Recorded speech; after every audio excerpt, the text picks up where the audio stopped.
Hi and welcome to another Watch Geek video. Today I would like to discuss, or should I say comment, on this year's Basel show regarding Seiko. As you already know, they made some big changes this year. By that I mean Grand Seiko. Yup, Grand Seiko is moving up in the world and it tries to differentiate itself even more from Seiko for commoners. The first change is that Seiko logo was dropped, and now all future Grand Seikos will have only the wording Grand Seiko and the GS logo on their dials. Some people cheer this change as they always felt that Seiko on the dial of a Grand Seiko cheapened the image of these models. I understand their point and I understand Seiko in doing this, but I personally like the models with the Seiko logo more. Firstly because I find the dial to be more balanced and in a way I'm used to the look, although this might be something I will get over later as this design settles more in my head. What I can get over is the idea to differentiate yourself from your heritage by removing Seiko logo as if they're ashamed of it. There is a book in my country about a farm boy who loves his mother and knows how much she sacrifices herself to get a proper education in the city, and he's very proud of her. Until she decides to visit him at his school, and she's dressed in a traditional farmer's outfit, which is considered old-fashioned and worn by poor. And people dressed like that are usually looked down upon when they are amongst the city folk. And as the mother surprises her son at his school, he feels ashamed because of how she looks and tries to move past her, pretending not to know her, so his peers wouldn't think less of him once they find out about his poor farm background.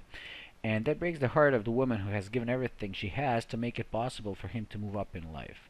The point is that no matter how high and far you get in life, never forget where you came from and never ever be ashamed of your background, no matter how humble it was. As a matter of fact, you should take pride in the fact that you overcame your odds and made it in life, if your background is of humble origin. And Seiko, with this move, in my opinion, does just that. It gives me the impression they're trying to move away from their more humble collection, as if they're ashamed of it. And that is something that kind of bothers me and makes me feel like Grand Seiko is a bit posh now and trying too hard, which makes them look a bit silly. Some of you might argue that I'm a bit too hard on them, as Grand Seiko still has Seiko in the name, but just missing the Seiko logo, and you do make a point, but it's just my personal feeling about it that is represented the way I said, and that doesn't mean that I'm right. Another big change is the pricing. The new models have gone up in price very much. Again, some people will say Grand Seiko deserves to be sold at these prices as they're incredibly well made, and on top of that they're made by hand by only the master watchmakers in Seiko, which means that the supply is limited, which dictates higher prices if the demand is there. And since they introduced Grand Seiko globally, the demand has gone up for sure. But there's something that Grand Seiko will lose with this move. Again, I will use an analogy, as I obviously love to express myself by giving examples. Now imagine you have a city and it's known for its world famous beer and a pub. And the city has made a brand out of it, and everyone who comes to this city drinks that beer at that pub because they heard it's the best beer you can have, and they pay quite a lot to have the pleasure of drinking such a good beer. These people are your general public that can afford such luxury, and the pub and their beer are the established watch companies that have been charging high prices for years.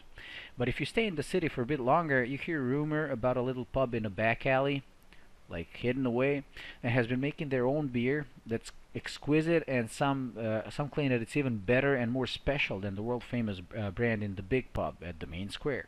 And on top of that, the pricing of this local beer is fair when you look at what you get for your money, and is much lower than the posh beer in the big pub. And this is how I used to see Grand Seiko, as a well-preserved secret that only watch enthusiasts know of and appreciate. Now, I'm not saying that the fancy beer is bad, but just that you can have the same quality for less. The only difference being that you would have to explain to other people that the beer you're holding in your hand is of the same quality or even higher than the world famous brand. And this is where Grand Seiko has decided to make a change.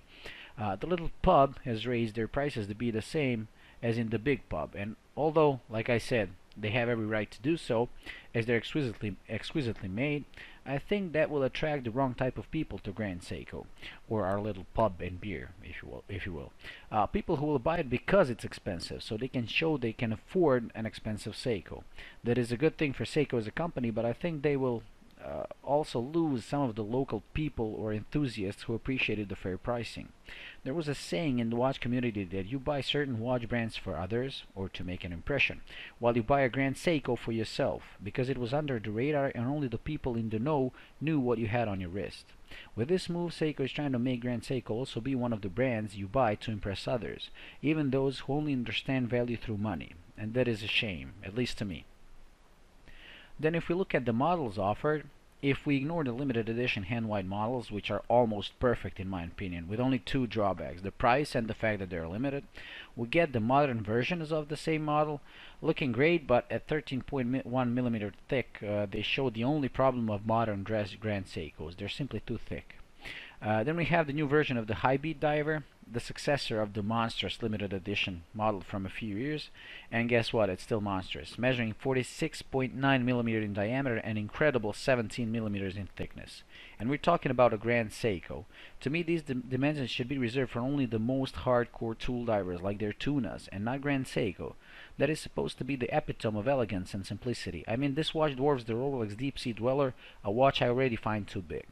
It will come in two versions, the standard black dial and limited blue dial, both of them costing more than 12,000 euros.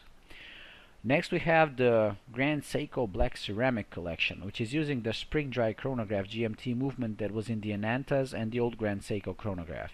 And although the movement is a work of art, the case it is put in is a bit polarizing. It's very modern and angular, and with its combination of zirconiate ceramic and titanium, not very traditional looking. It gives me mixed feelings, as in one hand I'm glad they're trying new things, but at the same time I feel like they're stepping it too far. Then when you learn it's 46.4 millimeters in diameter and it's 16.2 millimeters thick, you start asking yourself, what were they thinking? Again, I have to say it, it's a Grand Seiko, not some prospects line where you experiment with incredible designs hoping one of them catches on. To me it's like having Rolex show up to reveal the new Daytona and they show something like this on the picture, and it's 47 millimeters big. But at least the normal Seiko lineup has some pretty models. Again, ruined for me due to my girly wrists, but for normal people, I think they're gonna be great. They introduced the successor of the Cocktail Sarb, but now it's using the 4R35 movement instead of the 6R15, and it's grown a bit to 40.5 versus the old 40. And like the original, it uses the Harlex crystal. Although some will say it's cheapening it by putting the 4R35, I mean it certainly is, but at least the thickness has gone from the old 13.1, which is ridiculous for a dress watch, down to 11.8. Now some will say that Sarb Cocktail, the old one, was not too thick, as a lot of that thickness came from the crystal, so the watch actually looked thinner. And you may be right, but this model still uses the same shape of the crystal, and it's even thinner, so imagine how thin it will appear on your wrist, I mean compared to the old one. The watches are beautiful, and the only fault to me is the shortness of minute and second hand, as I like them to touch the minute markers, and these are nowhere near them. But this is just my personal preference. There's also the version with the power reserve indicator, but it's 15.7 millimeter thick, so I won't even comment on that. And the last model that's interesting that came was the 62 Mass, or the reissue of it. And to me, this was the real star of the show. The resurrection of this legendary model was done just like the 62 GS a few years ago, with two versions. The first is the recreation, as Seiko calls it, and it's made as similar as possible to the original, with only a slight increase in size by 1.9 millimeters to still acceptable and my kind of size of 39.9, with the lug-to-lug of 47.9. It's also a bit thick at 14.1, but it's a diver, so it's acceptable. It uses modern materials, so it's got a boxed sapphire crystal within an anti-reflective coating, and it uses Dia Shield coated steel, which is more resistant to scratches than standard stainless steel. Inside you have the 8L35, which is known from the Marine Master 300. Although Seiko says that in their press release, it says that it's adjusted. Since the 8L35 is the undecorated, unadjusted Grand Seiko movement, maybe he got part of the Grand Seiko treatment, but we can only guess that until someone, I don't know, disassembles it or tests it. The watch will be limited to 2,000 pieces, and the recommended price is 3,800 euros or 3,400 US dollars. but I've seen pre-orders coming even lower than 3,000, so I guess you'll be able to find it for cheaper. And I mean, some will think this as a bit of a steep price, but I'm pretty confident they will sell out before they reach the stores. And I see the price only going up, as this really is the origin piece of all Seiko divers, and no matter how much they charge, there will always be at least 2,000 enthusiasts willing to pay whatever is asked for this model. So I don't think they'll have any problem selling these. For us normal folk, they will do a reinterpretation. So like I said, they keep doing these too. A recreation is making it almost the same. A reinterpretation is where they make a modern version of the same model with adjustments to modern times. So naturally the size has grown to 42.6, and the lug to lug has been raised to 49.7, which ruins it for me as I wear up to 48 millimeters. I mean lug to lug. So I pretty much hate Seiko for that, as the watch looks breathtaking. But what can you do? They're keeping up with the times. And that's the only comment that I would like Seiko, if they're listening. When you do the modern version, do two sizes. Do a 42, 43, and do a 40 or below 40. So even us with small wrists can enjoy the newer version and not have to pay a fortune to get the limited one. This watch will also use a 6R15 movement, and it has a sapphire crystal. And I even love the hands and think they look awesome. Although some people resent that Seiko didn't go for the stick hands like on the original and the recreation, I don't see it as a big deal, as a little modding and replacing the hands will make those people happy. I personally love these hands ever since I owned the Monster, as their shape makes it impossible to mistake hour and minute hands, and they're legible in all conditions. And most importantly, they're an original design that only Seiko uses. I mean, there are some micro brands that use it now, but Seiko made that design. And ever since the days of my Monster, I prayed for them to implement them in more models, and luckily they did. Well, that will cover my comment on Seiko and their Basel appearance this year. I hope you liked the video, and thank you for watching. If you have your own opinion on these, please feel free to leave it in the comment. Until the next video, goodbye.